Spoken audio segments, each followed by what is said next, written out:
Hello दोस्तों, आज की यह क्लास आपके लिए बहुत ही खास होने वाली है क्योंकि आज की इस क्लास में हम लोग करेंगे इंटरमीडिएट परीक्षा 2024 के हिस्ट्री का मॉडल सेट। ठीक है ना, जिसमें 100 ऑब्जेक्टिव को कलेक्ट करने वाले हैं। ठीक है ना, और यहाँ से आपके एक क्लास के माध्यम से आपके लगभग 25 से 30 ऑब्जेक्टिव प्रश्न को कंप्लीट कराने वाले हैं। ठीक है ना, 25 से 30 ऑब्जेक्टिव प्रश्न आपका हिस्ट्री में आज कंप्लीट हो जाएगा।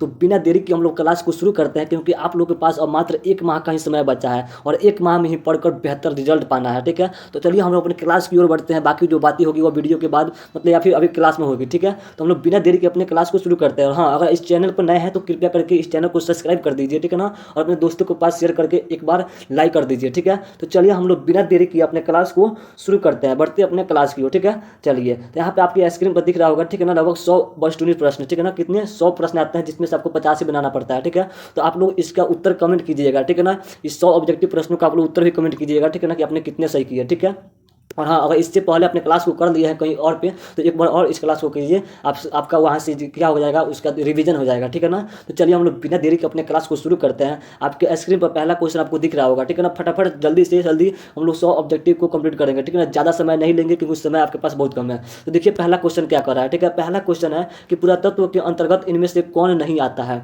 कौन नहीं है। ठीक है ना, पुरातत्व के अंतर्गत कौन नहीं है। तो पुरातत्व क्या होता है जी, जो धरती से खोदा गया होता है वो निकला होता है। तो सिक्के जो है धरती से निकले हुए पुरातत्व ही है। भावना वैसे भवन का जो अवशेष वो भी धरती से निकलते हैं, मतलब पुरातत्व ही है। ठीक है ना, अभिलेख जो है वो भी धरती से ही है। लेकिन साहित्य जो है, साहित्य एक पुस्तक है अग्नि जी, जो पुरातत्व से संबंधित नहीं है। तो यहाँ पे साहित्य क्या हो जाएगा, इसका करेक्ट उत्तर हो जाएगा कि साहित्य जो है पुरातत्व से संबंधित नहीं है। तो करेक्ट उत्तर हो जाएगा साहित्य, ऑप्शन ए। ठीक है ना, जल्दी जल्दी से हम लोग सभी क्वेश्चन को कंप्लीट करेंगे। ठीक है ना, तो बने रहिएगा वीडियो के अंत तक। हाँ, एक बार जमकर शेयर कर दिए ताकि जो भी आपके भाई बहन है उनका भी बेहतर तैयारी हो जाएगा। अगला क्वेश्चन क्या है कि दयाराम साहनी ने कहाँ उत्खनन करवाया था। दयाराम साहनी ने उत्खनन कहाँ कराया था, किसकी खोज की थी तो हड़प्पा की खोज किसने की थी, दयाराम साहनी ने। और मोहनजोदड़ो की खोज किसने की थी, तो आर डी बनर्जी अर्थात लाखरदास बनर्जी ने। तो यहाँ पे दयाराम साहनी किसकी खोज की थी, तो हड़प्पा सभ्यता की। ऑप्शन बी क्या हो जाएगा, करेक्ट हो जाएगा। ठीक है, चलिए अगले प्रश्न की बढ़ते हैं। अगला प्रश्न क्या करा है कि हड़प्पा सभ्यता का सबसे बड़ा नगर सबसे विशाल नगर कौन है। तो लोथल यहाँ पे नहीं होगा। ठीक है ना, कालीबंगा भी नहीं होगा, रंगपुर भी नहीं होगा, हड़प्पा भी नहीं होगा,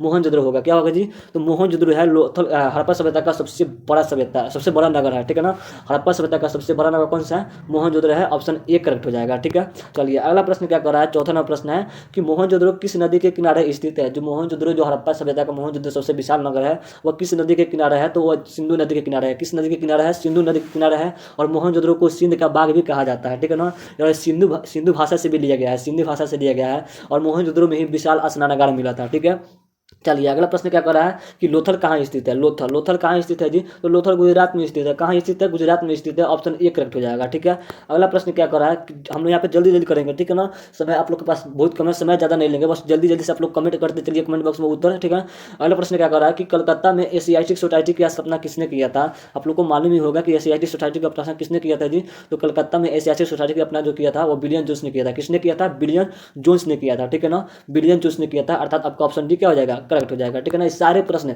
इसमें से हमको लगता है हिस्ट्री में जितने सारे प्रश्न हैं ना, सभी प्रश्नों को हमने करा दिया इससे पहले के क्लास में। ठीक है, तो उम्मीद है कि आप लोग अच्छे से पढ़ भी रहे होंगे और सारे क्लास को किए भी होंगे। ठीक है, तो अगला क्वेश्चन क्या करा है कि भारतीय पुरातत्व सर्वेक्षण विभाग के डायरेक्टर जनरल कौन थे। ठीक है ना, भारतीय पुरातत्व विभाग के जो प्रथम डायरेक्टर थे वो कौन थे, तो अलेक्जेंडर कनिंघम थे। कौन थे जी, अलेक्जेंडर कनिंघम। यहाँ पे एक कैलेंडर दिया है। ठीक है ना, एक कनिंघम दिया है, इससे हो जाएगा अलेक्जेंडर, और कनिंघम तो है ही। ठीक है ना, तो अलेक्जेंडर कनिंघम या फिर एक कनिंघम, तो ऑप्शन ए क्या हो जाएगा, करेक्ट हो जाएगा। फटाफट से आप लोग उत्तर कमेंट करते चलिए। ठीक है, अगला प्रश्न क्या कर रहा है कि मुद्रा राक्षस किसकी रचना है। मुद्रा राक्षस किसकी रचना है जी, तो विशाख दत्त की है। किसकी रचना है, विशाख दत्त की है। ऑप्शन सी करेक्ट हो जाएगा। जितने सारे प्रश्न आपको दिख रहे हैं सारे प्रश्न हमने करा दिया है। ठीक है ना, अभी तक 8 प्रश्न जो किया है सभी प्रश्न हमने कराया हुआ है। ठीक है, चलिए अगला प्रश्न क्या कर रहा है कि प्रयाग प्रशस्ति में किसकी उपलब्धियों का उल्लेख किया गया है, अर्थात कि जो प्रयाग प्रशस्ति जो है उसमें किसके बारे में लिखा गया है। ठीक है ना, तो समुद्रगुप्त के बारे में। किसको, तो समुद्रगुप्त के बारे में। और हाँ, समुद्रगुप्त को क्या कहा जाता है जी, तो भारत का नेपोलियन कहा जाता है। क्या कहा जाता है, भारत का नेपोलियन। तो यहाँ पे आपका उत्तर क्या हो जाएगा, ऑप्शन डी करेक्ट हो जाएगा। प्रयाग प्रशस्ति में समुद्रगुप्त की उल्लेख की जाती है। ठीक है, की हुई है। अगला प्रश्न क्या है कि अशोक के कलिंग युद्ध का उल्लेख किस शिलालेख में मिलता है, तो 13वें शिलालेख में। किस शिलालेख में मिलता है जी, 13वें शिलालेख में। और कलिंग युद्ध कब हुआ था, तो 261 ईसा पूर्व में हुआ था। ईसा पूर्व में हुआ था। ठीक है ना, अशोक के कलिंग युद्ध। और 13वें शिलालेख में इसका क्या मिलता है, वर्णन मिलता है, अर्थात आपका ऑप्शन डी क्या हो जाएगा, करेक्ट हो जाएगा। ठीक है, चलिए फटाफट से हमने जल्दी से जल्दी सभी प्रश्न को कंप्लीट करेंगे। ठीक है ना, ज़्यादा समय नहीं लेंगे। अगला प्रश्न क्या कर रहा है कि प्राचीन भारतीय इतिहास का कौन सा काल जो है जो स्वर्ण युग के नाम से जाना जाता है। सोने का युग से नाम से कौन सा कौन सा काल जाना जाता है? तो गुप्त काल। गुप्त काल जो है वो सोने के युग से माना जाता है। ऐसा माना जाता है कि सोने का काल था, ठीक है ना, सोने का समय था। सोना सोना वही सोना चांदी वाला जो होता है वही सोना का समय था, ठीक है ना। कौन? तो गुप्त काल, ठीक है ना। कौन था जी? तो गुप्त काल को स्वर्ण युग के नाम से जाना जाता है, अर्थात आपका ऑप्शन बी क्या हो जाएगा? करेक्ट हो जाएगा, ठीक है। अगला प्रश्न क्या कर रहा है कि अभिज्ञान शाकुंतलम की रचनाकार कौन है? अभिज्ञान शाकुंतलम की किसकी रचना है? तो कालिदास की रचना है। किसकी रचना है जी? कालिदास की रचना है। देखिए कितनी इजी इजी प्रश्न पूछा है। इसी तरह के सवाल आपके एग्जाम में भी पूछेगा, ठीक है ना। ज़्यादा घबराइए मत, ठीक है ना। आपको हमने जितना पढ़ाया है वो उतना अच्छे से कंप्लीट कर लीजिए। पक्का है, पूरे उम्मीद के साथ कहता है कि आपका 50 में 50 ऑब्जेक्टिव पक्का है कि आके ही रहेगा, ठीक है ना। कोई नहीं रोक सकता आपके 50 में 50 लाने से, ठीक है। बस हम जितने पढ़ाते हैं उतना आप कंप्लीट कर लीजिए, ठीक है। चलिए अगला प्रश्न क्या कर रहा है कि 16 महाजनपदों में सबसे शक्तिशाली महाजनपद कौन था जी? सबसे शक्तिशाली पावरफुल महाजनपद था वो कौन था? तो मगध था। कौन था? मगध था। ऑप्शन ए करेक्ट हो जाएगा, ठीक है ना। चलिए अगला प्रश्न क्या कर रहा है कि एलोरा के कैलाश मंदिर में किस राजवंश ने बनाया था? एलोरा के जो कैलाश मंदिर है वह किसने बनाया था जी? तो राष्ट्रकूटों ने बनाया था। किसने बनाया था? राष्ट्रकूटों ने। ऑप्शन डी करेक्ट हो जाएगा। सभी प्रश्नों को कराया हुआ है, सभी प्रश्नों को, और उम्मीद है कि आप लोगों ने इसका सही सही उत्तर भी दे रहे होंगे, ठीक है ना। चलिए अगला प्रश्न क्या, महाभारत का युद्ध जो कुरुक्षेत्र में हुआ था वो कितने दिनों तक हुआ था जी? इतना आसान प्रश्न पूछा हुआ है। कितने दिनों तक हुआ है? 18 दिनों तक हुआ था। महाभारत का युद्ध कितने दिनों तक हुआ था? तो 18 दिनों तक हुआ था, ठीक है। और पुराणों की संख्या कितनी है जी? तो 18 ही है। पुराणों की संख्या भी 18 है। और महाभारत में कितने तरह के विवाहों का वर्णन किया गया है? तो 8 प्रकार का, ठीक है ना। 8 तरह के विवाह का वर्णन किया गया है। महाभारत जो संस्कृत में लिखा गया है वेद व्यास के द्वारा, ठीक है। तो यहाँ पे महाभारत का युद्ध कहाँ हुआ था? कुरुक्षेत्र में 18 दिनों के लिए, अर्थात आपका ऑप्शन सी करेक्ट हो जाएगा, ठीक है। चलिए अगला प्रश्न क्या करा कि महाभारत किस भाषा में है? तो अभी अभी बताया हमने महाभारत किस भाषा में है जी? तो संस्कृत भाषा में है। और किसने लिखा है? तो महर्षि वेद व्यास ने। ऑप्शन डी क्या हो जाएगा? करेक्ट हो जाएगा कि महाभारत संस्कृत भाषा में लिखा हुआ है। अगला प्रश्न है कि वेद व्यास की महाकाव्य कौन? तो वेद व्यास की महाकाव्य क्या हो जाएगा जी? तो महाभारत। महाभारत किसकी रचना है? तो महर्षि वेद व्यास की रचना है, वो भी संस्कृत भाषा में। और जो रामायण है वह रामायण वाल्मीकि जी का है, ठीक है। तो यहाँ पे आपका करेक्ट उत्तर क्या हो जाएगा? ऑप्शन ए हो जाएगा, महाभारत वेद व्यास की रचना है, ठीक है। चलिए अगला प्रश्न क्या करा कि वेदों की संख्या कितनी है? देखिए कितनी आसान प्रश्न पूछा हुआ है। इसी तरह के प्रश्न आपके एग्जाम में आएंगे, ठीक है ना। जितना हमने पढ़ा है उतना बस कंप्लीट कर लीजिए, डरने की कोई बात नहीं है। आप भयभीत थोड़ा सा भी मत होइए, ठीक है ना। एकदम बेहतर रिजल्ट मिलेगा आप लोग को, ठीक है। अगला प्रश्न क्या करा है कि वेदों की संख्या कितनी है? तो वेदों की संख्या 4 है। कितनी है जी? 4 है। कितनी है? 4 है। ऑप्शन ए करेक्ट हो जाएगा। सबसे जो पुराना वेद है वह ऋग्वेद है, सबसे नया जो वेद है अथर्ववेद है, ठीक है। अगला प्रश्न क्या कर रहा है कि नालंदा विश्वविद्यालय को किसने नष्ट कर दिया था? ठीक है ना। भारत का जो नालंदा विश्वविद्यालय है उसको किसने नष्ट किया था जी? भारत में तो अभी तो भारत में नहीं है, ठीक है ना। लेकिन किसने इसको खत्म कर दिया था? तो बख्तियार खिलजी ने। किसने खत्म कर दिया था जी? बख्तियार खिलजी ने, ठीक है ना। ऑप्शन बी करेक्ट हो जाएगा। सॉरी, नालंदा जो है भारत में ही स्थित है, ठीक है ना। नालंदा भारत में ही स्थित है। जो तक्षशिला विश्वविद्यालय है विश्व का सबसे पुराना विश्वविद्यालय वह पाकिस्तान में है, ठीक है। और नालंदा हमारे भारत में ही है, भारत में पटना में है, ठीक है। सॉरी, भारत के बिहार में है, ठीक है। चलिए अगला क्या कर रहा है कि सांची का जो मध्य प्रदेश है, ठीक है ना, सांची का जो मध्य प्रदेश के जिले सांची का जो स्तूप है वो मध्य प्रदेश के किस जिले में स्थित है? सांची का स्तूप मध्य प्रदेश के किस जिले में स्थित है? तो रायसेन जिले में स्थित है। किस जिले में? रायसेन जिले में स्थित है। ऑप्शन ए बी करेक्ट हो जाएगा, ठीक है। चलिए अगला प्रश्न क्या करा कि महात्मा बुद्ध को ज्ञान की प्राप्ति कहाँ हुई थी? कितनी आसान प्रश्न पूछा है। महात्मा बुद्ध को ज्ञान कहाँ मिला था? तो कहाँ मिला था जी? तो बुद्धि जो मिला था वह बुद्ध ज्ञान में मिला था, ठीक है ना। बुद्धि मिला था, महात्मा बुद्ध को बुद्धि मिला था वह बोध गया ही मिला था, ठीक है ना। कहाँ मिला था? बोध गया में मिला था। तो ऑप्शन बी क्या हो जाएगा? करेक्ट हो जाएगा, ठीक है। चलिए अगला प्रश्न क्या कर रहा है कि विनय पिटक जो है किस धर्म से संबंधित है? विनय पिटक, शुद्ध पिटक, अभिधम पिटक, ये तीनों क्या है जी? 3 टुकड़ियों का समूह है। विनय पिटक, शुद्ध पिटक, अभिधम पिटक। और ये किससे संबंधित है? तो बौद्ध धर्म से है, ठीक है ना। बौद्ध धर्म से है। महात्मा बुद्ध के उसमें क्या है? तो ज्ञान जो है उसमें संग्रहित है, ठीक है ना। इनके 3 पिटक है, विनय पिटक, शुद्ध पिटक, अभिधम पिटक। तीनों को 3 टुकड़े कहा, मतलब तीनों को त्रिपिटक कहा जाता है, ठीक है। तो ये किससे संबंधित है? तो बौद्ध धर्म से संबंधित है। यहाँ पे विनय पिटक न देकर दूसरा भी दे सकता है, जैसे अभिधम भी दे सकता है कि नहीं, ऐसे शुद्ध पिटक भी दे सकता है। तो यहाँ पे आपका करेक्ट उत्तर क्या हो जाएगा? ऑप्शन बी करेक्ट हो जाएगा। विनय पिटक जो है बुद्ध धर्म से संबंधित है, ठीक है। अगला प्रश्न क्या करा कि जैन धर्म के 24वें तीर्थंकर कौन थे? 24वें तीर्थंकर मतलब होता है उसके गुरु, ठीक है ना। तो जैन धर्म के जो थे 24वें गुरु कौन थे? ठीक है, तो जैन धर्म के 24वें गुरु थे महावीर स्वामी। कौन थे जी? महावीर स्वामी थे। और जो 23वें थे वो पार्श्वनाथ थे, ठीक है ना। 23वें क्या थे? पार्श्वनाथ थे, ठीक है। चलिए यहाँ पे आपका करेक्ट उत्तर क्या हो जाएगा? महावीर स्वामी हो जाएगा। ऑप्शन डी करेक्ट हो जाएगा, ठीक है। चलिए अगला प्रश्न क्या करा कि महिला संत जो कराइकल थी, कराइकल जो थी, कराइकल वह किस धर्म से संबंधित थी? कराइकल मतलब किसकी पूजा करती थी जी? तो भगवान शिव की। किसकी पूजा करती थी? भगवान शिव की, अर्थात वह शैव धर्म से संबंधित थी। ऑप्शन डी क्या हो जाएगा? करेक्ट हो जाएगा। ठीक है, चलिए अगला प्रश्न क्या करा कि दिगंबर और श्वेतांबर जो है किस धर्म से संबंधित है? दिगंबर और श्वेतांबर, तो दिगंबर और श्वेतांबर आप लोग को याद होगा कि जैन धर्म के जब गुरु मर गए तो दो भागों में बट गया, एक दिगंबर और दूसरा श्वेतांबर, अर्थात इसका जो संबंध हो जाएगा वह किससे हो जाएगा? तो जैन धर्म से हो जाएगा। ऑप्शन डी क्या हो जाएगा? करेक्ट हो जाएगा। ठीक है, अगला प्रश्न क्या कर रहा है? ठीक है ना, बस देखिए जल्दी जल्दी करा रहा है। ठीक है ना, क्योंकि समय बहुत कम लेना चाहते हैं आप लोग। ठीक है ना, समय को नष्ट करना नहीं चाहते हैं, जल्दी जल्दी से करा रहे हैं। ठीक है ना, 100 प्रश्न को कराना है। ठीक है ना, जल्दी जल्दी से करा रहा है। ठीक है, चलिए अगला प्रश्न क्या कर रहा है कि मुगल काल में चलने वाले सोने का सिक्का कौन था? मुगल काल में जो चल रहा था सोने का सिक्का वो कौन था जी? तो इलाही था। सोने का सिक्का, सोने को सिक्के को क्या कहा जाता था? इलाही। और चांदी के सिक्के को जीतल। ठीक है ना, चांदी के सिक्के को जीतल और सोने के सिक्के को इलाही कहा जाता था। ठीक है, तो यहाँ पे आपका करेक्ट उत्तर क्या हो जाएगा जी? ऑप्शन सी हो जाएगा, इलाही। ठीक है, चलिए अगला प्रश्न क्या कर रहा है कि जहांगीर का शासनकाल क्या था? जहांगीर का शासनकाल क्या था जी? तो जो जहांगीर था वो अकबर का बेटा था। और अकबर कहाँ से कहाँ तक शासन किया था? तो 56 से, ठीक है ना, 1556 से, ठीक है ना, 1556 से लेकर 1605 में, 1605 में। तो जहांगीर जाहिर है उसका बेटा है, तो 1605 से किया होगा। तो 1605 इसमें कहाँ है जी? तो ऑप्शन बी में है। तो 1605 से 1627 तक कौन किया है? तो जहांगीर किया था, अर्थात आपका ऑप्शन बी क्या हो जाएगा? करेक्ट हो जाएगा। ठीक है, चलिए अगला प्रश्न क्या करा कि अकबरनामा का अंग्रेजी अनुवादन किसने किया था?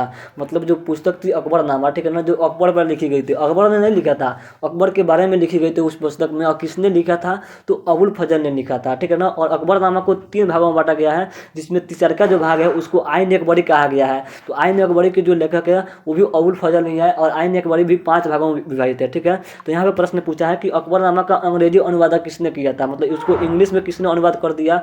तो हेनरी बेबरिज ने। किसने किया था जी? हेनरी बेबरिज ने, अर्थात आपका ऑप्शन ए क्या हो जाएगा? करेक्ट उत्तर, सही उत्तर हो जाएगा। ठीक है, चलिए अगला प्रश्न क्या कर रहा है कि बाबरनामा किसने लिखा था? तो बाबरनामा को खुद बाबर ने लिखा था। ठीक है ना, किसने लिखा था जी? तो खुद बाबर ने लिखा था। अकबरनामा को अबुल फजल ने लिखा था। हुमायूं को गुलबदन बेगम ने लिखा था। ठीक है, चलिए अब बादशाह नामा को आगे बताते हैं। ठीक है ना, अगला प्रश्न क्या कर रहा है कि बाबर, हाँ सही हो गया, बाबर जो है, बाबर को किसने लिखा था? बाबरनामा को तो बाबर लिखा था। ऑप्शन सी करेक्ट हो जाएगा। ठीक है, चलिए अगला प्रश्न क्या कर रहा है कि टोडरमल कौन था? तो टोडरमल कौन था जी? तो अकबर का वित्त मंत्री था। ठीक है ना, पैसों का लेन देन करने वाला कौन था? तो टोडरमल था। ठीक है, तो ऑप्शन बी क्या हो जाएगा? करेक्ट उत्तर हो जाएगा।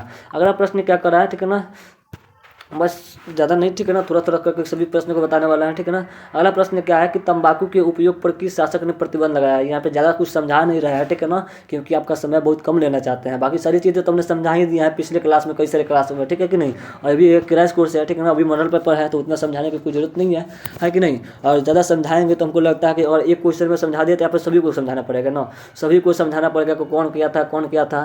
तो उतना हमारे पास समय नहीं है। बस हम लोग को एग्जाम को किसी न किसी हाल में क्रैक कर लेना है। मात्र 1 माह का समय है, बस इसी को अच्छे तरह से रट देना है। ठीक है, अच्छे तरह से इसको रट कर लीजिएगा, याद कर लीजिएगा, जैसे भी हो वैसे भी है। ठीक है, तो यहाँ पर दिया है कि तंबाकू का उपयोग पर प्रतिबंध किसने लगाया था? यानी जो तंबाकू, जो सबसे पहले तंबाकू किसने पिया था जी? तो अकबर ने चलाया था। ठीक है ना, अकबर ने तंबाकू पिया था, और उसके बाद उस पर रोक कौन लगा दिया था? तो उसका बेटा ही जहांगीर के, उसने, तो जहांगीर ने उस पर क्या कर दिया? रोक लगा दिया। ठीक है ना, अर्थात आपका ऑप्शन सी क्या हो जाएगा? करेक्ट हो जाएगा। ठीक है, चलिए अगला प्रश्न क्या करा कि गुलबदन बेगम पुस्तक गुलबदन बेगम ने किस पुस्तक को लिखा था? तो अभी बताया हमने किस पुस्तक को लिखा था जी? तो हुमायूं नामा को। किसको लिखा था? हुमायूं नामा को। ठीक है ना, हुमायूं का बेटा कौन था? तो अकबर था। तो अकबर ने ही कहा था गुलबदन बेगम को, ठीक है ना, कि भाई जो मेरी बहन है, क्या करो, हुमायूं नामा तुम लिखो। उसकी बहन नहीं थी, ठीक है ना, उसकी वो बहन नहीं थी, वह हुमायूं की बहन थी। ठीक है ना, तो हुमायूं के बारे में सब कुछ जानती थी। तो अकबर ने कहा कि जो गुलबदन बेगम तुम हुमायूं के बारे में लिखो, यानी कि मेरे पिताजी के बारे में लिखो, वो क्या क्या किए हैं। ठीक है, तो वो उसी, तो गुलबदन बेगम ने क्या लिखा है? तो हुमायूं नामा लिखा। तो यहाँ पर आपका ऑप्शन सी क्या हो जाएगा? करेक्ट उत्तर हो जाएगा। ठीक है, चलिए अगला प्रश्न क्या है कि शेर शाह सूरी ने किस मुगल शासक को परास्त किया था? जो शेर शाह सूरी था वह किसको हराया था? मुगल शासक ने किस मुगल शासक को हराया था? तो हुमायूं को हराया था। ठीक है ना, हुमायूं को क्या कर दिया था? हरा दिया था, खदेड़ दिया था दिल्ली के शासन से। ठीक है ना, दिल्ली के शासन से उठाकर उसको फेंक दिया था। कौन? तो शेर शाह सूरी ने। ठीक है ना, और हुमायूं क्या कहा? भटकते भटकते रहा, और फिर 56 में आया, 55 में युद्ध किया। ठीक है ना, उसके बेटा से, शेर शाह सूरी के बेटा से, सिकंदर शाह सूरी से, ठीक है ना, और उसको हरा कर फिर राजा बना, और 1 साल के बाद फिर मर गया। ठीक है ना, तब उसका बेटा अकबर राजा बना था। तो यहाँ पे हुमायूं को किसने हराया था जी? तो शेर शाह सूरी ने। ठीक है ना, किसने हराया था? तो शेर शाह सूरी ने किस मुगल शासक को हराया था? तो हुमायूं को। ठीक है, तो यहाँ पे आपका ऑप्शन ए क्या हो जाएगा? करेक्ट उत्तर हो जाएगा। अगला प्रश्न क्या है कि 1529 में घाघरा का जो युद्ध हुआ था वो किसके बीच हुआ था। तो जो घाघरा का युद्ध हुआ था वो बाबर और मुहम्मद खान लोधी के बीच हुआ था। किसके बीच हुआ था? मुहम्मद खान लोधी। और 1526 में हुआ था इब्राहिम लोधी, ठीक है ना। 27 में हुआ था बाबर और राणा संगा, ठीक है ना। चलिए, और यहाँ पे जो 29 हो गया वो बाबर और मुहम्मद खान लोधी के बीच हुआ था, अर्थात आपका ऑप्शन सी क्या हो जाएगा? करेक्ट उत्तर हो जाएगा। अगला प्रश्न पूछा है कि अकबर का संरक्षण कौन था? संरक्षण मतलब उसकी रक्षा करने वाला कौन था, ठीक है ना। जब अकबर जब राजा बना था वो महज उस समय 14 साल का था। कितने साल का था जी? तो 14 साल का था। तो 14 साल में तो कुछ कर नहीं सकता है कि नहीं। कोई भी आएगा मार के गद्दी छीन लेगा। तो इसकी रक्षा के लिए इसके पिता मतलब हुमायूं ने क्या किया था? एक आदमी को रखा था। वो आदमी कौन था जी? तो बैरम खां था। कौन था? तो बैरम खां था। वही प्रश्न पूछा है कि अकबर का संरक्षण कौन था, इसकी रक्षा करने वाला कौन था? तो बैरम का था। ऑप्शन ए क्या हो जाएगा? करेक्ट उत्तर हो जाएगा, ठीक है। चलिए, अगला प्रश्न क्या कर रहा है कि फतेहपुर सीकरी के बुलंद दरवाजा का निर्माण किसने कराया था, ठीक है ना। फतेहपुर सीकरी में जो बुलंद दरवाजा है उसे किसने बनाया था? तो अकबर ने ही बनाया था। किसने बनाया था जी? अकबर ने ही बनाया था, अर्थात आपका ऑप्शन बी क्या हो जाएगा? करेक्ट हो जाएगा, ठीक है। चलिए, अगला प्रश्न क्या कर रहा है कि पांचवें गुरु, ठीक है ना, पांचवें सिख के गुरु जो थे वो गुरु अर्जुन देव, ठीक है ना। अर्जुन देव जो थे पांचवें गुरु थे सिख धर्म के, उनको मृत्यु दंड किसने दे दिया था, ठीक है ना। सिख धर्म के जो पांचवें गुरु थे अर्जुन देव, उनको किसने मृत्यु दंड दे दिया, मार दिया था? किसने? तो जहांगीर ने मारा था। किसने मारा था जी? जहांगीर नहीं मारा था। ऑप्शन डी क्या हो जाएगा? करेक्ट उत्तर हो जाएगा, ठीक है। चलिए, अगला प्रश्न क्या कर रहा है कि दिल्ली सल्तनत के किस शासक ने अपनी राजधानी आगरा बनाई थी, ठीक है ना। आगरा आगरा जो था, ठीक है ना, दिल्ली सल्तनत के किस शासक ने जो था अपनी राजधानी जो क्या बनाई थी? तो आगरा बना लिया था। तो आगरा जो बनाया था वो कौन था? तो सिकंदर खां लोधी था। कौन था जी? सिकंदर खां लोधी था, ठीक है ना। चलिए, अगला प्रश्न सिकंदर खां लोधी आने का ऑप्शन सी करेक्ट हो जाएगा। अगला प्रश्न क्या कर रहा है कि फतेहपुर सीकरी में अकबर ने इबादत खाना कब बनवाया था, ठीक है ना। इबादत खाना, तो अकबर ने जो था वह इबादत खाना बनाया था फतेहपुर सीकरी में। तो वह 1575 में बनाया था। कब बनाया था? 1575 में। ऑप्शन सी करेक्ट हो जाएगा। या इबादत खाना क्या है? तो एक ऐसा भवन था, ठीक है ना। ऐसा मतलब समझ लीजिए कि मंदिर समझ लीजिए या फिर जो भी समझ लीजिए, मतलब समझिए उसमें सब कुछ था। वहाँ पे जो हिंदू मुस्लिम सिख ईसाई मतलब सभी धर्म के लोग चाहे आकर वहाँ पे अपने भगवान को, अपने अल्लाह को, अपने मतलब ईश्वर को क्या कर सकते हैं? सजदा कर सकते हैं, मतलब कि उनको याद कर सकते हैं। वैसा जगह बनाया था, ठीक है ना। वहाँ पे सभी धर्म के लोग आकर अपने भगवान को याद कर सकते हैं। तो कब बनवाया था? तो 1575 में बनाया था। ऑप्शन सी क्या हो जाएगा? करेक्ट हो जाएगा, ठीक है। चलिए, अगले प्रश्न की बढ़ते हैं। बस मन लगा कर पढ़ते रहिए, ठीक है ना। मन लगा कर पढ़ते रहिए, जी जान लगा दीजिए। बस आपके पास बहुत ही कम समय बचा है, 1 माह का समय बचा है। 1 माह में ही 400 450 प्लस नंबर लाना है, हर हाल में लाना है। हारिए मत, ठीक है ना। अपने डर को निकाल फेंकिए। अगर आपने सही से पढ़ाई किए हैं, पढ़ाई सही से किए हैं, तो अगर आपने इस पूरे किताब से, ठीक है ना, मतलब जितने यहाँ पे मॉडल पेपर दिए हैं यहाँ से अगर आपने 50 में 60 प्रश्न का उत्तर सही दे दिया तो गारंटी के साथ कहते हैं कि एग्जाम में भी आपका 50 नंबर पक्का है कि आएगा ही आएगा, ठीक है। बस हार मत मानना है, ठीक है मेरे दोस्तों, हार मत मानना, ठीक है ना। क्योंकि जो हार गया वो डर गया, जो डर गया वो मर गया, ठीक है ना। जो हारता है मतलब जो डरता है वो मर जाता है। तो डरना नहीं है, हार नहीं मानना है। बस कड़ी मेहनत करते रहिए, ठीक है ना। स्मार्ट वर्क भी कीजिए, ठीक है ना। और कड़ी मेहनत कीजिए, जितना हो जाए उतना पढ़िए, ठीक है ना। अब सभी चीज़ों को एक तरफ कर दीजिए। 1 महीने के लिए सभी चीज़ों को एक तरफ कर दीजिए। बस 1 माह रगड़ कर ऐसा पढ़ दीजिए कि हाँ लगे कि हमने भी कुछ किया है, अब लगे कि हाँ कि हम कुछ कर सकते भी थे, ठीक है। अपने माँ बाप, अपने पिता जो है अपना और खुद का नाम रोशन कीजिए, ठीक है। बस 1 माह सबको साइड कर दीजिए, बस पढ़ाई पे फोकस कीजिए, ठीक है। अगला प्रश्न क्या कर रहा है कि सुलह ए कुल की नीति किसने अपनाई थी? सुलह ए कुल की नीति तो स्वयं अकबर ने ही अपनाई थी। किसने अपनाई थी जी? तो अकबर ने ही अपनाई थी। ऑप्शन सी करेक्ट हो जाएगा, ठीक है। चलिए, अगला प्रश्न क्या कर रहा है कि हरिहर और बुक्का ने विजयनगर साम्राज्य की स्थापना कब किया था? तो विजयनगर साम्राज्य मतलब हम्पी उसी को बोलते हैं। तो हम्पी की जो स्थापना किया था तो कब किया था जी? तो 1336 में किया था। कब किया था? 1336 में किया था। किसने किया था? हरिहर और बुक्का दोनों भाई थे, दोनों मिलकर किया था। और जो पहला राजा बना था वो हरिहर बना था, ठीक है ना। दोनों मिलकर किया 1336 में, लेकिन जो पहला राजा बना था वो उसका बड़ा भाई था हरिहर, उसने बना था। तो यहाँ पे आपका करेक्ट उत्तर हो जाएगा ऑप्शन बी 1336, ठीक है। अगला प्रश्न क्या कर रहा है कि तेलानी राम का संबंध किस राजवंश से था? ठीक है ना। तेलानी राम का संबंध किस राजवंश से था जी? तो वो भी विजयनगर के ही थे, ठीक है ना। तेलानी राम और विजयनगर के ही थे, ठीक है ना। विजयनगर के सबसे महान शासक कौन थे? तो कृष्णदेव राय थे। और कृष्णदेव राय के ही शासनकाल के समय का ये क्या था? तो मंत्री था, ठीक है ना। कौन? तेलानी राम, ठीक है। तो ये विजयनगर से संबंधित है। ऑप्शन ए करेक्ट हो जाएगा, ठीक है। चलिए, अगला प्रश्न क्या कर रहा है कि विजयनगर साम्राज्य का पहला शासक कौन था? पहला शासक अभी हमने बताया है ना, पहला शासक शासक कौन था, तो हरिहर था। कौन था जी, हरिहर था, और बुक्का इसका भाई था, ठीक है। और दोनों ने मिलकर विजयनगर साम्राज्य बनाया और हरिहर इसका पहला राजा बना। ऑप्शन ए क्या हो जाएगा, करेक्ट हो जाएगा, ठीक है। चलिए अगला प्रश्न क्या कर रहा है कि अमुक्तमाल्यवाद किसने लिखा था।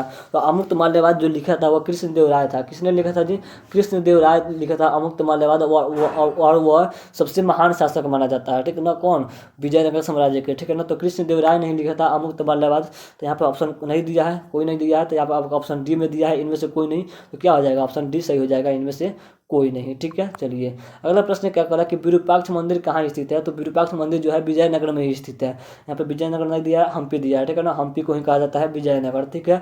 तो ऑप्शन ए क्या हो जाएगा, करेक्ट उत्तर हो जाएगा, ठीक है। चलिए अगला प्रश्न क्या दिया है कि विजयनगर साम्राज्य में आने वाला पहला विदेशी यात्री कौन था। दूसरे देश से आने वाला विजयनगर में सबसे पहले कौन व्यक्ति था, तो वह निकोलो कोंटी था। कौन था जी, निकोलो कोंटी था। ऑप्शन ए क्या हो जाएगा, करेक्ट उत्तर हो जाएगा, ठीक है। चलिए अगला प्रश्न क्या कर रहा है कि सदाशिव राय जो है विजयनगर साम्राज्य के किस वंश का शासक था, ठीक है ना। सदाशिव राय यानी विजयनगर साम्राज्य में लगभग 4 वंश हुए, ठीक है ना। लगभग मुख्य रूप से कितने वंश हुए जी, 4 वंश हुए थे, ठीक है ना। उसी में वही पूछ रहा है कि जो सदाशिव राय थे वह किस वंश से थे। तो जो सदाशिव राय थे वह थे तुल्ला वंश से। किस वंश से थे, तो तुल्ला वंश से थे। ऑप्शन सी क्या हो जाएगा, करेक्ट उत्तर हो जाएगा, ठीक है। चलिए अगला प्रश्न क्या कर रहा है कि महिला संत अंडाल जो थी वह किसकी उपासक थी। अंडाल किसकी उपासना कर रही थी, मतलब किसकी भक्त थी। तो जो अंडाल थी, अंडाल वह विष्णु की भक्त थी। अंडाल किसकी भक्ति थी, विष्णु की भक्त थी। और जो कराइकल थी वह शिव की भक्त थी। और जो एक और थी मीरा जो है वह कृष्ण की भक्त थी। और एक और प्रश्न पूछता है कि मीरा किसको अपना पति मानती है, तो भगवान श्री कृष्ण को। तो यहाँ पे इसका सही उत्तर क्या हो जाएगा जी, अंडाल किसकी उपासक थी, तो भगवान विष्णु की थी। ऑप्शन सी क्या हो जाएगा, करेक्ट उत्तर हो जाएगा, ठीक है। चलिए अगला प्रश्न क्या करा कि कबीर का जन्म कहाँ हुआ। तो कबीर का जन्म काशी में ही हुआ था। कहाँ हुआ था जी, काशी में ही हुआ था। कबीर का जन्म कहाँ हुआ था, तो काशी में हुआ था। ऑप्शन ए करेक्ट हो जाएगा, ठीक है। सभी प्रश्नों को याद करते चलिए, ठीक है ना। सभी प्रश्नों को एक बार ध्यान से सुन लीजिए, बस सुन लीजिएगा, आपके दिमाग में टैप हो जाएगा। और एग्जाम देने से एक दिन पहले, हिस्ट्री का जिस दिन एग्जाम होगा उस दिन एक दिन पहले, मतलब या फिर मतलब जब एग्जाम देने जाए उसको 2 घंटा 3 घंटा पहले इस क्लास को कर लीजिएगा। आपके अंदर का डर खत्म हो जाएगा, ठीक है ना। उसको रिवाइज भी हो जाएगा इस चैप्टर से। और यहाँ से आपके 25 से 30 नंबर कंप्लीट भी हो जाएंगे एक ही दिन में, ठीक है। तो इसको एक बार और देख लीजिएगा, कब, जब आपका एग्जाम नजदीक आए तब, ठीक है। तो यहाँ प्रश्न पूछा है कि खालसा पंथ की शुरुआत किसने किया था। तो खालसा पंथ की शुरुआत जो था वह स्वयं गुरु गोविंद सिंह ने किया था। किसने किया था जी, गुरु गोविंद सिंह ने किया था। ऑप्शन सी करेक्ट हो जाएगा, ठीक है। चलिए अगला प्रश्न क्या कर रहा है कि चैतन्य महाप्रभु किसकी आराधना करते थे। तो जो चैतन्य महाप्रभु थे वो भी भगवान श्री कृष्ण के ही भक्त थे। किसके भक्त थे, तो भगवान श्री कृष्ण के ही भक्त थे। अर्थात आपका ऑप्शन बी क्या हो जाएगा, करेक्ट हो जाएगा, ठीक है। चलिए अगला प्रश्न क्या कर रहा है कि महाराष्ट्र में भक्ति आंदोलन के प्रवर्तक कौन थे। महाराष्ट्र में भक्ति आंदोलन किसने जन्म था, ठीक है ना। मतलब महाराष्ट्र में भक्ति आंदोलन की शुरुआत किसने किया था, तो ज्ञानेश्वर ने ही किया था। किसने किया था जी, ज्ञानेश्वर। अगला प्रश्न है 53 नंबर। इसमें क्या पूछ रहा है कि चिश्ती सिलसिला के प्रवर्तक, ठीक है ना, ख्वाजा मोइनुद्दीन चिश्ती की दरगाह कहाँ है, ठीक है ना। क्वेश्चन थोड़ा घुमा कर दिया है लेकिन डरने की बात नहीं है, ये भी पूछता है। वही प्रश्न है कि ख्वाजा मोइनुद्दीन चिश्ती की दरगाह कहाँ है। तो ख्वाजा मोइनुद्दीन चिश्ती की जो दरगाह थी वह कहाँ थी जी, तो अजमेर में है। कहाँ है, अजमेर में है। ऑप्शन सी क्या हो जाएगा, करेक्ट उत्तर हो जाएगा, ठीक है। चलिए अगला प्रश्न क्या करा कि तहकीक ए हिंद या किताब उल हिंद, ठीक है ना, दोनों एक ही नाम है। कि तहकीक ए हिंद कहिए या फिर किताब उल हिंद कहिए, दोनों पुस्तक की रचना किसने किया है, तो अल बरूनी ने ही किया था। किसने किया था जी, अल बरूनी ने किया था। अर्थात आपका ऑप्शन बी क्या हो जाएगा, सॉरी ऑप्शन ए क्या हो जाएगा, करेक्ट हो जाएगा, ठीक है। चलिए अगला प्रश्न क्या करा कि विदेशी यात्री जो टैवर्नियर था, ठीक है ना, वह पेशे से क्या था। जो टैवर्नियर था वह पेशे से क्या था जी, तो एक घोड़ा का व्यापारी था। क्या था जी, तो घोड़ा का व्यापारी था। आपका ऑप्शन डी क्या हो जाएगा, सही हो जाएगा, ठीक है। चलिए अगला प्रश्न के बढ़ते हैं। 56वां प्रश्न है कि यूनानी शासक सेल्यूकस का राजदूत कौन था। सेल्यूकस का राजदूत कौन था, तो सेल्यूकस का राजदूत था मेगास्थनीज। और मेगास्थनीज जो किसके दरबार में आया था, तो चंद्रगुप्त मौर्य के दरबार में आया था। और मेगास्थनीज की जो पुस्तक है सबसे महान पुस्तक वह इंडिका है। और जो जिस पुस्तक में किसकी रचना की गई है, तो चंद्रगुप्त मौर्य के बारे में, ठीक है ना। और सेल्यूकस कौन था जी, तो वही सेल्यूकस जो था वह सेनापति था। किसका, तो सिकंदर का। किसका, सिकंदर का। वही विश्व विजेता जिसको बोलते हैं, जो भारत से आकर हार कर चला गया था। था, खाली हाथ लौट गया था। ठीक है, चलिए और आपसे एक प्रश्न है, ठीक है ना, एक प्रश्न है, इस प्रश्न का आप लोग उत्तर दीजिएगा कमेंट में सभी बच्चों को, जितने सारे बच्चे हैं इस क्लास को कर रहे हैं। ठीक है ना, बस आप लोग से एक रिक्वेस्ट है कि बस इस प्रश्न का आप लोग उत्तर दीजिए, पक्का है। ठीक है ना, गारंटी है आप लोग इस प्रश्न का उत्तर देंगे। ठीक है ना, हमको पूरा मतलब विश्वास है कि उत्तर जरूर दीजिएगा। प्रश्न यह है कि सिकंदर को जो भारत से किसने खाली हाथ लौटा दिया था। ठीक है ना, जब भारत जो पूरे विश्व को जीत कर आया भारत पर आक्रमण करने के लिए, तो भारत से कुछ भी नहीं ले जा सका। क्यों? तो उसको किसी राजा ने हरा दिया। तो वह राजा कौन था, किसने जो था वह सिकंदर को खाली हाथ भेज दिया था। तो प्रश्न यही है कि सिकंदर को खाली हाथ भेजने वाला भारत का शासक कौन था, भारत का महान राजा कौन था। बस इस प्रश्न का उत्तर आप लोग कमेंट कीजिएगा। सभी बच्चे जितने सारे स्टूडेंट हैं मेरे प्यारे बच्चों, सभी किसी को इसका उत्तर कमेंट करना है। ठीक है, तो चलिए अगले प्रश्न की बढ़ते हैं। उम्मीद है कि आप लोग कमेंट कीजिएगा। ठीक है, अगला प्रश्न क्या कर रहा है कि मार्को पोलो जो था, मार्को पोलो किस राष्ट्र का निवासी था। मार्को पोलो किस राष्ट्र का निवासी था जी? ये एक दूसरे देश से आया था, विदेशी था, जो इटली से आया था। किस देश से आया था जी? तो इटली से आया था। ऑप्शन ए क्या हो जाएगा, करेक्ट हो जाएगा। ठीक है, चलिए अगला प्रश्न क्या कर रहा है कि अल बरूनी ने की अपनी पुस्तक किताब उल हिंद किस भाषा में लिखी है। अल बरूनी की जो अपनी पुस्तक किताब उल हिंद है वह किस भाषा में है, या फिर तहकीक ए हिंद है वह किस भाषा में है, तो अरबी भाषा में है। किस भाषा में है, अरबी भाषा में है। ऑप्शन डी क्या हो जाएगा, सही हो जाएगा। ठीक है, चलिए अगला प्रश्न क्या कर रहा है कि इब्न बतूता को दिल्ली का काजी किसने नियुक्त कर दिया था। इब्न बतूता को दिल्ली का काजिम कहा जाता है, काजिम कहा जाता है, वो किसने नियुक्त किया था। तो मोहम्मद बिन तुगलक ने इब्न बतूता को दिल्ली का काजिम कहा था। ठीक है, तो यहाँ पे आपका ऑप्शन बी क्या हो जाएगा, सही हो जाएगा। ठीक है, चलिए अगला ऑप्शन क्या दिया आप, जो अगला जो क्वेश्चन है कि जीन बैप्टिस्ट जो है टेवर्नियर ने भारत की यात्रा कितनी बार किया है। जो टेवर्नियर था, टेवर्नियर वो भारत की यात्रा कितनी बार किया है, तो लगभग 5 से 6 बार दिया, मतलब यहाँ पर ऑप्शन 6 दिया है। ठीक है ना, तो आपका 6 हो जाएगा। ठीक है ना, क्या हो जाएगा जी, 6 हो जाएगा। ऑप्शन डी क्या हो जाएगा, सही हो जाएगा। ठीक है, चलिए अगला प्रश्न क्या कर रहा है कि किस गवर्नर जनरल ने हड़प नीति की या फिर व्यापक नीति की अपनाई थी। ठीक है ना, किस जो गवर्नर जनरल ने हड़प नीति अपनाई थी, हड़प नीति। ठीक है ना, तो वह जो अपनाया था वह लॉर्ड डलहौजी था। कौन था जी, लॉर्ड डलहौजी था, अर्थात आपका ऑप्शन डी क्या हो जाएगा, सही हो जाएगा। ठीक है, चलिए अगला प्रश्न यह है 62 नंबर प्रश्न है। सभी प्रश्नों को जल्दी जल्दी करा रहा है। ठीक है, क्योंकि समय बहुत कम है। ठीक है, चलिए बस थोड़ा सा प्रश्न और है।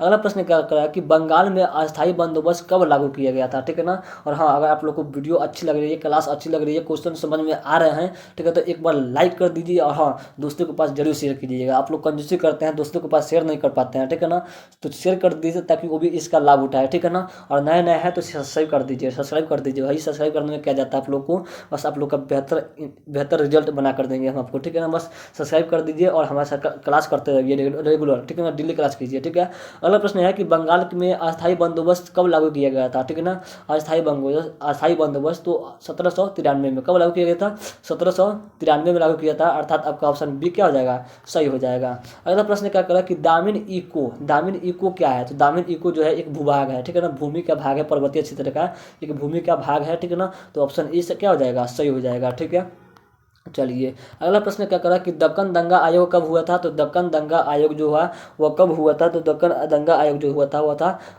1875 में। कब हुआ था, 1875 में हुआ था। ऑप्शन ए क्या हो जाएगा, सही हो जाएगा, सही हो जाएगा। ठीक है, चलिए अगला प्रश्न क्या कर रहा है कि फ्रांसीसी बुकानन जो था, बुकानन फ्रांस से जो आया था, फ्रांस से जो आया था बुकानन, उसकी जो विवरण है किस जनजाति से संबंधित है। ठीक है ना, फ्रांसीसी बुकानन जो है वह किस जनजाति से संबंधित है। फ्रांसीसी बुकानन किस जनजाति का था। ठीक है, तो जो फ्रांसीसी बुकानन था वह संथाल था। ठीक है ना, संथाल जनजाति से संबंधित है, अर्थात आपका ऑप्शन बी क्या हो जाएगा, सही हो जाएगा। ठीक है, चलिए अगला प्रश्न क्या कर रहा है कि कार्नवालिस कोड कब बनाया गया था। कार्नवालिस कोड कब बनाया गया था। तो कार्नवालिस कोड भी कब बनाया गया था। तो 1753 में बनाया गया था, सॉरी 93 में बनाया गया था। कब बनाया गया था, 1793 में बनाया गया था, अर्थात आपका ऑप्शन बी क्या हो जाएगा, सही हो जाएगा। क्या हो जाएगा, सही हो जाएगा। और अस्थायी बंदोबस्त भी कब बनाया गया था, तो 1793 में है। ठीक है, चलिए अगला क्या है कि संथाल विद्रोह जो हुआ था वो कब हुआ था। संथाल विद्रोह कब हुआ था, संथाल विद्रोह कब हुआ था। तो 1885 में हुआ था, सॉरी 1855 में हुआ था। कब हुआ था जी,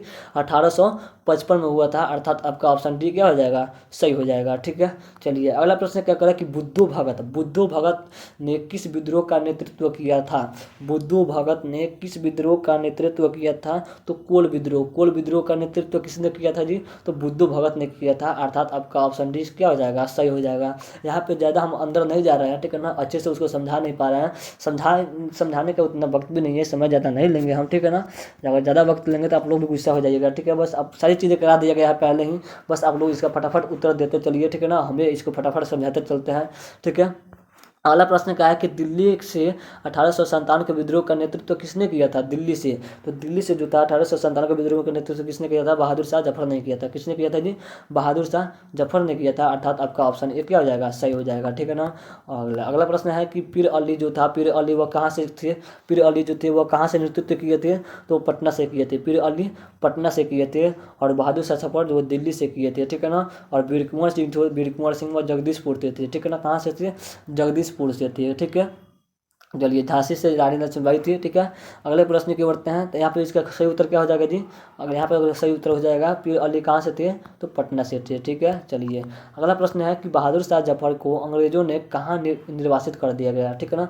कहाँ ने निर्वासित कर दिया, ठीक है ना। अर्थात कि जब बहादुर शाह जफर थे जो दिल्ली से 1857 में भाग लिए थे, ठीक है, तो वहाँ पर तो हार तो हो गई, भारत की हार हुई, ठीक है ना, अंग्रेज जीत गया। और जीतने के बाद बहादुर शाह जफर को कहाँ भेज दिए? तो कहाँ भेज दिए जी? तो लंदन में, ठीक है ना। कहाँ भेज दिए? लंदन के जेल में भेज दिए, ठीक है। चलिए, अगले प्रश्न की बढ़ते हैं। अगला प्रश्न क्या कर रहा है? अगला प्रश्न है कि रानी लक्ष्मीबाई जो की मृत्यु कहाँ हुई? रानी लक्ष्मीबाई की मृत्यु कहाँ हुई? तो ग्वालियर में हुई। कहाँ हुई जी? ग्वालियर में हुई, अर्थात आपका ऑप्शन सी सही हो जाएगा, ठीक है। अगला प्रश्न है कि 1857, ठीक है ना, 1857 के विद्रोह की पूर्व निर्धारित तिथि क्या थी? मतलब कि 1857 के विद्रोह को शुरू करने का समय कब था, ठीक है ना, कब था, ठीक है। तो 1857 की पूर्व निर्धारित जो तिथि थी वह थी 31 मई को। 31 मई को मतलब कहा गया था कि शुरू करना है, लेकिन शुरू कब हो गया था? तो 10 मई को शुरू हो गया, ठीक है ना। तो इस यहाँ पे प्रश्न जो पूछा है कि पूर्व जो था निर्धारित तिथि क्या थी? तो 31 मई थी, अर्थात आपका ऑप्शन सी क्या हो जाएगा? सही हो जाएगा, ठीक है। चलिए, अगला प्रश्न क्या कर रहा है कि भारतीय राष्ट्रीय कांग्रेस की स्थापना कब हुई, ठीक है ना। भारतीय राष्ट्रीय कांग्रेस की स्थापना कब हुई? तो भारतीय राष्ट्रीय कांग्रेस की जो स्थापना हुई थी वो 1885 में हुई थी। और किसने किया था? तो एवो हुम ने किया था। किसने किया था जी? एवो हुम ने किया था। यहाँ पे आपका 1885 करेक्ट उत्तर हो जाएगा, ऑप्शन ए सही हो जाएगा, ठीक है। चलिए, अगले प्रश्न की बढ़ते हैं। अगला प्रश्न क्या कर रहा है? अगले प्रश्न की बढ़ते हैं। सॉरी दोस्तों, यहाँ पर हमको लग रहा है कि यहाँ पे जो 17वां क्वेश्चन था बहादुर शाह जफर, ठीक है ना, वो लगता है गलती है, ठीक है ना। हाँ, यही प्रश्न है बहादुर शाह जफर को, ठीक है। अभी हमको याद आ रहा है कि बहादुर शाह जफर को कहाँ भेजा गया था जी? तो रंगून में भेजा गया था। हमने क्या बताया था? लंदन में। तो सॉरी, यहाँ पर लंदन क्या हो जाएगा? गलती हो जाएगा, लंदन गलती हो जाएगा। कहाँ भेजा गया था? तो रंगून भेजा गया था। कहाँ भेजा गया था? रंगून में भेज दिया गया था, ठीक है ना। यहाँ पर अर्थात आपका ऑप्शन क्या हो जाएगा? डी सही हो जाएगा, ठीक है ना। यहाँ पे डी सही होगा, ठीक है ना। रंगून भेजा गया था, लंदन नहीं भेजा गया था, ठीक है ना, रंगून भेजा गया था। इसको याद कर लीजिएगा, हमने गलती बता दिया था, ठीक है। चलिए, अगले प्रश्न की बढ़ते हैं। अगला प्रश्न क्या है यहाँ पे? अगला प्रश्न था 74 नंबर कर लिया है। हाँ, 74 में क्या है कि राष्ट्रीय कांग्रेस की स्थापना कब हुई थी? तो 1885 में हुई थी, एहो हुम के द्वारा, ठीक है। हाँ, यहाँ तक कर लिए थे। अगला प्रश्न है कि 1857 की क्रांति के समय इंग्लैंड का प्रधानमंत्री कौन था? उस समय जो 1857 की जब क्रांति हुई तो उस समय जो था इंग्लैंड का प्रधानमंत्री कौन था? तो पाम अस्टर्न था। कौन था जी? पाम अस्टर्न था, अर्थात आपका ऑप्शन डी क्या हो जाएगा? सही हो जाएगा। अगला प्रश्न है कि रानी लक्ष्मीबाई की जो पति का नाम क्या था? रानी लक्ष्मीबाई के पति का नाम क्या था? तो गंगाधर राव था। क्या था जी? गंगाधर राव था, अर्थात आपका ऑप्शन ए क्या हो जाएगा? सही हो जाएगा, ठीक है। नेक्स्ट प्रश्न है कि जॉर्ज पंचम और उनकी पत्नी की स्वागत के लिए कौन से भवन को बनाया गया था, ठीक है ना। जो अंग्रेज का जॉर्ज पंचम था और उसकी जो पत्नी थी उसकी स्वागत के लिए बनाया गया था कुछ, तो वह कौन सा जो भवन था उसको उनके स्वागत के लिए बनाया गया था? तो गेटवे ऑफ इंडिया को, ठीक है ना। गेटवे ऑफ इंडिया को उन दोनों को स्वागत के लिए बनाया गया था, ठीक है। तो अर्थात यहाँ का ऑप्शन ए क्या हो जाएगा? सही हो जाएगा, ठीक है। चलिए, अगला प्रश्न है कि कैप्टन हॉकिंस किस मुगल शासक के दरबार में आए थे? जो कैप्टन हॉकिंस थे वह किसके शासनकाल में आए थे? तो जहांगीर के। किसके शासनकाल में आए थे जी? तो जहांगीर के हो जाएंगे, ऑप्शन क्या हो जाएगा? डी सही हो जाएगा, ठीक है। चलिए, अगला प्रश्न क्या कर रहा है कि रेगुलेटिंग एक्ट किस वर्ष पारित किया गया था? रेगुलेटिंग एक्ट जो था वह किस वर्ष पारित किया गया था? तो रेगुलेटिंग एक्ट 1773 में पारित किया गया था। कब किया गया था? 1773 में पारित किया गया था, अर्थात आपका ऑप्शन ए क्या हो जाएगा? सही हो जाएगा। बस 80 प्रश्नों को हम लोग कंप्लीट कर लिया, बस 20 प्रश्न और बचे हैं। बने रहिए वीडियो को अंत तक, 20 प्रश्न का उत्तर सही सही दीजिए और कमेंट बॉक्स में कमेंट करके बताइएगा कि आपने कितने प्रश्नों के उत्तर सही दिया, ठीक है। अगला प्रश्न है कि भारत की राजधानी कोलकाता से दिल्ली कब बना दी गई, ठीक है ना। कोलकाता से दिल्ली भारत की राजधानी कब बनी? तो सन 1911 में बनी थी। कब बनी थी? सन 1911 में बनी थी, और ऑप्शन सी सही हो जाएगा, ठीक है। चलिए, अगला प्रश्न है कि विक्टोरिया टर्मिनल किस स्थापत्य शैली का उदाहरण है। विक्टोरिया टर्मिनल, तो विक्टोरिया जो टर्मिनल है वह नव गार्थिक शैली, ठीक है ना, नव गार्थिक शैली की उदाहरण है, अर्थात आपका ऑप्शन एक क्या हो जाएगा, सही हो जाएगा। ठीक है, चलिए अगला प्रश्न है 82 नंबर प्रश्न है कि 1919 में गांधी ने किस आंदोलन का नेतृत्व किया था। 1919 में गांधी जी ने कौन सा नेतृत्व किया था, तो खिलाफत आंदोलन किए थे। कब किए थे जी, खिलाफत आंदोलन किए थे 1919 में। क्यों किए थे, तो जालियांवाला बाग हत्याकांड को लेकर। ठीक है, और जालियांवाला बाग हत्याकांड में कब हुआ था, तो 1919 में हुआ था। तो यहाँ पे आपका करेक्ट उत्तर क्या हो जाएगा, ऑप्शन सी हो जाएगा। ऑप्शन सी हो जाएगा कि 1919 में गांधी जी ने खिलाफत आंदोलन की शुरुआत की थी। ठीक है, चलिए अगला प्रश्न है कि महात्मा गांधी का मूल पेशा क्या था। अक्सर आप लोगों ने जानते भी होंगे, ठीक है ना, इस बारे में कि महात्मा गांधी जो थे वह एक राजनीतिक भी थे, मतलब देश की सेवा भी कर रहे थे, एक शिक्षक भी थे, एक चिकित्सक भी, पता नहीं तो नहीं लेकिन ना, लेकिन मुख्य रूप से जो थे वो मुख्य रूप से क्या थे जी, तो एक वकील थे। मुख्य रूप से उनका पेशा क्या था, तो वकील था। तो आपका ऑप्शन सी क्या हो जाएगा, सही हो जाएगा। ठीक है, चलिए अगले प्रश्न की बढ़ते हैं। ठीक है, अगला प्रश्न है कि गांधी जी ने अपनी उच्च शिक्षा कहाँ से प्राप्त की है। तो गांधी जी ने अपनी उच्च शिक्षा जो है वह लंदन से प्राप्त की है। कहाँ से प्राप्त की है, लंदन से प्राप्त की है। ऑप्शन ए सही हो जाएगा। ठीक है, ऑप्शन ए सही हो जाएगा। अगला है कि साइमन कमीशन भारत कब आया था। साइमन कमीशन, तो साइमन कमीशन भारत 1928 में आया था। कब आया था, 1928 में आया था। ऑप्शन बी क्या हो जाएगा, सही हो जाएगा। ठीक है, चलिए अगला प्रश्न है 86 नंबर कि महात्मा गांधी जी ने भारत में अपना पहला आंदोलन कहाँ शुरू किया था।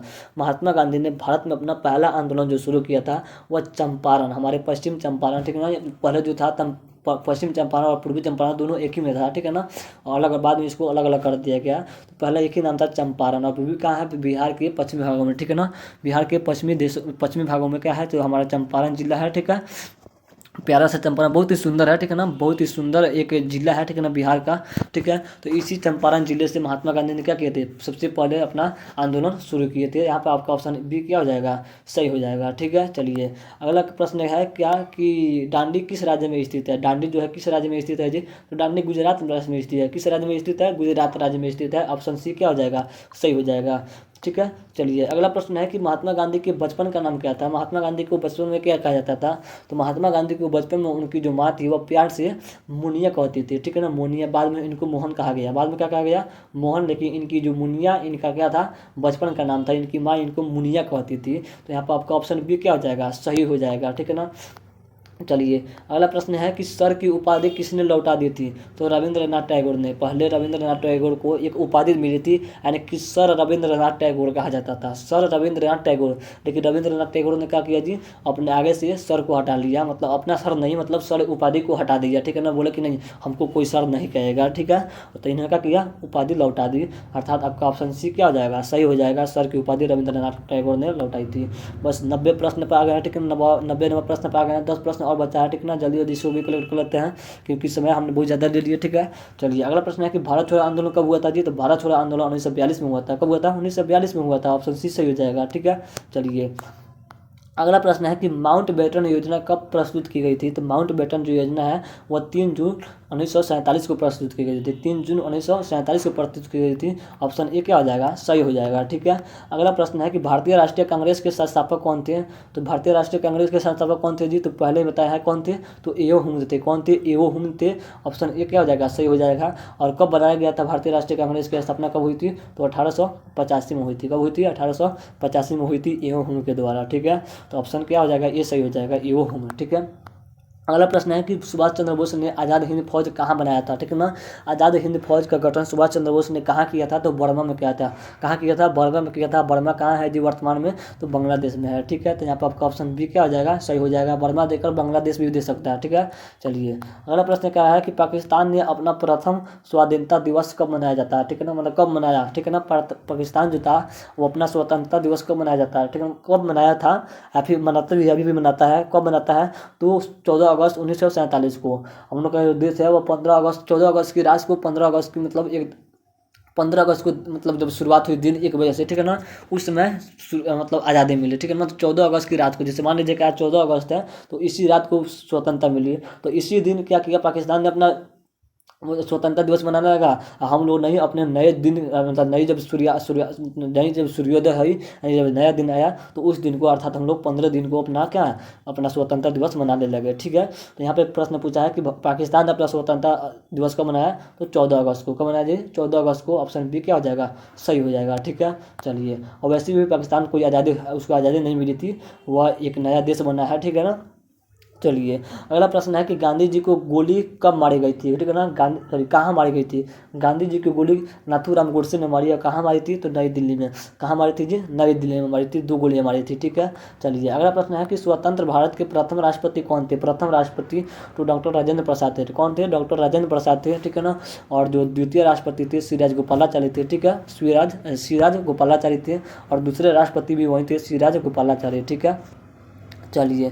सॉरी सिराज गोपालाचारी नहीं, doctor Radhakrishna, sorry doctor Radhakrishna हो जाएंगे। द्वितीय राष्ट्रपति कहिए या फिर दूसरे राष्ट्रपति या उपराष्ट्रपति, ये कौन थे, तो डॉक्टर राजेंद्र प्रसाद, सॉरी पहले जो थे वो डॉक्टर राजेंद्र प्रसाद थे। ठीक है ना, प्रथम जो थे डॉक्टर राजेंद्र प्रसाद थे, और जो दूसरे थे वो डॉक्टर राधाकृष्णन थे। ठीक है ना, डॉक्टर राधाकृष्णन थे द्वितीय राष्ट्रपति या फिर उपराष्ट्रपति भी थे। ठीक है, कौन थे, तो उपराष्ट्रपति भी थे। कौन, डॉक्टर राधाकृष्णन। ठीक है, चलिए। तो यहाँ पे आपका ऑप्शन ए क्या हो जाएगा, डी क्या हो जाएगा, सही हो जाएगा।